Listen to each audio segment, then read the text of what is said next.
ఒక 4 రోజుల నుంచి కాస్త జ్వరంతో ఉన్నాను. అయినా సరే రికవర్ అయిపోయాను. ఇప్పుడు ఇక బయలుదేరిపోతున్నాము. ఈరోజు కూడా వాతావరణం చాలా డల్గా ఉన్నది, మంచుతో ఉన్నది. చూద్దాం మరి ఈరోజు రిహార్సల్స్ ఎలా జరుగుతాయి. కొత్త స్టెప్స్ రోజు రోజుకి మార్పులు జరుగుతూనే ఉన్నాయండి మొత్తము. అవన్నీ కూడా నేర్చుకుంటూ అందరూ కూడా సహకరిస్తున్నాము, గవర్నమెంట్ ఆఫీసర్స్కి, కొరియోగ్రాఫర్స్కి అందరికీ కూడా. సో మా రిహార్సల్స్ ఇలా జరుగుతున్నాయి. ఈరోజు సెషన్ ఇంత అనమాట. సాయంత్రం చెప్తాను ఈ సెషన్కి వెళ్ళి. మీకు మంచి విషయం చెప్తా అన్నా కదా.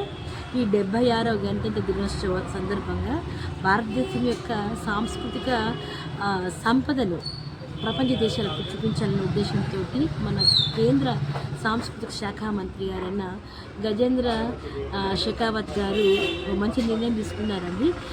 ఈసారి జరగబోయే గణతంత్ర దినోత్సవ ఉత్సవాలు ఈ డాన్స్ ఫామ్ అంతా కూడా Guinness book of record, world రికార్డులో ఎక్కబోతున్నది. అందుకోసమే 5,000 మంది కళాకారులతోటి 22 జానపద కళారూపాలు, 29 ఆదివాసీ జానపద కళారూపాలు, ఈ మొత్తం అన్నింటినీ అన్ని రాష్ట్రాల నుంచి తీసుకొని వచ్చి ఒక్క వేదిక పైన మా అందరితో కలిపి ఒక అద్భుతమైన డాన్స్ ఫామ్ని ప్లాన్ చేస్తున్నది. ఇది గిన్నిస్ బుక్ ఆఫ్ రికార్డ్స్కి ఎక్కబోతున్నది.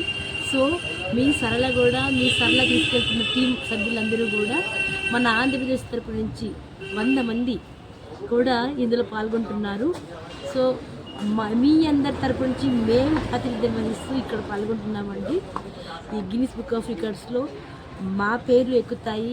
అలాగే మీ అంటే మన ఆంధ్రప్రదేశ్ యొక్క ప్రాతినిధ్యాన్ని వహిస్తున్న మేమందరూ ఆ బుక్ ఆఫ్ రికార్డ్స్లోకి ఎక్కిపోతున్నాము. ఇదే ఆ మించి విషయం. ఈ విషయం విని మీ అందరూ కూడా సంతోషిస్తారని తెలుస్తూ నమస్తే.